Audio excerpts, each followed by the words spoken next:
You can hear the wind through the trees. It's coming up now. Here we go. Welcome back to the series where I bring you guys the scariest urban legends from around the world. Tonight's story is going to be about a cursed village that will drive you mad by midnight. So let's waste no more time. Let's get straight into this scary story. A traveler was walking home one night when he heard a noise in the distance. The sound was odd. It was coming from far away, but it sounded like screams in the night. As he got closer to the sound, it began to increase in volume. And then finally, once he was close enough to the town, he saw the reason for the commotion. There were villagers standing outside of their homes with torches, screaming at the top of their lungs. Their faces were pale and they looked terrified. The traveler had never seen anything like this before, so he decided to go over and investigate. He went from house to house, but nobody would answer their door. Some of them didn't even have lights on, which was weird since every single house had smoke coming out of their chimneys, meaning that someone was inside. But as he continued down the path, he noticed something strange. Every house he passed by had a rooster inside of it. Now, this wouldn't usually be a strange thing to see, but these roosters weren't just clucking around like normal birds. They were screaming at the top of their lungs. And he could hear their loud, obnoxious squawking echoing through the empty streets. Finally, as he reached the end of the town, he came across a small cottage with a light shining out of its window. He knocked on the door and someone finally answered. The traveler explained what he'd seen and asked if everything was all right. The man who opened the door was clearly shaken by what he'd witnessed, but he invited the traveler in to calm down and to explain what was going on. Apparently, the traveler had stumbled upon the village of the damned, and what he'd witnessed wasn't a coincidence. It happened every single night. The only way to escape the village alive was to stay in your house and hide. But unfortunately, there was a curse placed upon the village that made it impossible to find rest.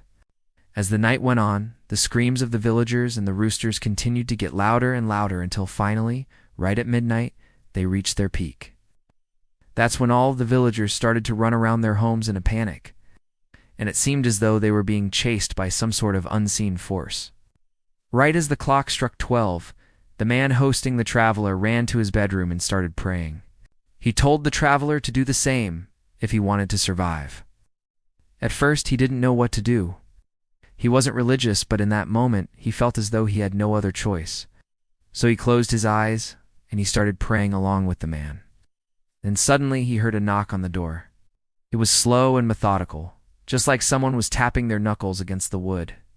Then after a few moments, the knocking stopped, and the sounds of the night began to fade away until finally, silence filled the room. The man hosting the traveler slowly opened the door and stepped outside. It was morning now, and the sun was shining through the trees. But as he walked through the village, he realized something horrifying. All of the villagers were dead. They were lying on the ground in strange positions, contorted in ways that humans just shouldn't be able to bend. And as he continued through the village, he found more and more dead bodies, each one more gruesome than the last. Finally, he came across the old church at the end of town, and he saw the man from earlier kneeling in front of an open grave. The man turned around and looked at the traveler with a sad expression on his face. He explained that the curse had finally taken his daughter, and that's why he'd left the village to seek help.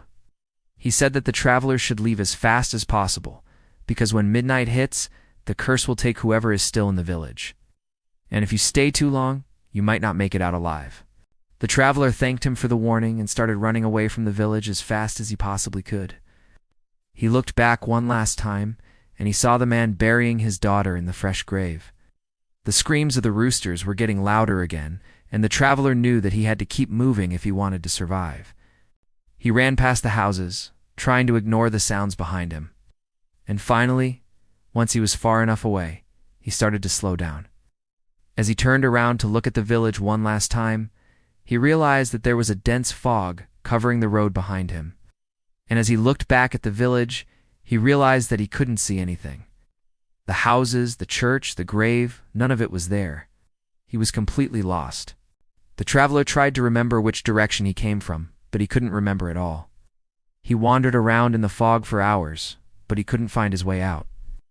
And finally, when the sun began to set, he realized that he wasn't going to make it. As he collapsed to his knees, defeated, He started screaming at the top of his lungs. That's when he heard the sound again, the same sound he'd heard all those hours ago.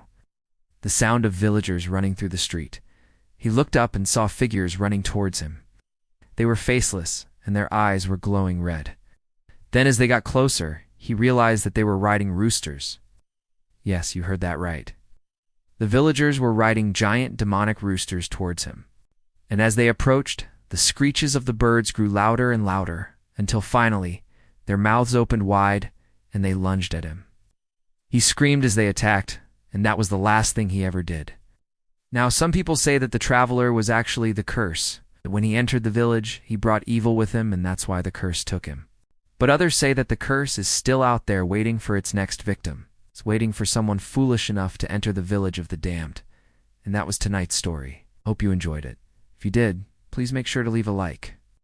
Also, if you want to hear more stories like this, then you should consider subscribing.